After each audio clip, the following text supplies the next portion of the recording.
Morning. If you haven't seen this before, this is how I curve composite decking. So I'm working to an actual radius, so I have to be very accurate on my curves. I start on one end of the board and work my way slowly across,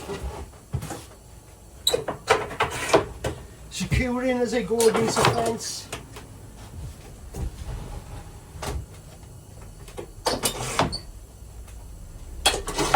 Nice and easy.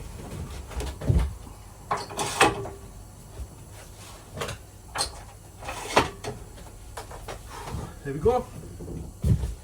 That's board number 1 done. Another 16 to go. Thanks for watching. I'll put a few more videos up as this progresses.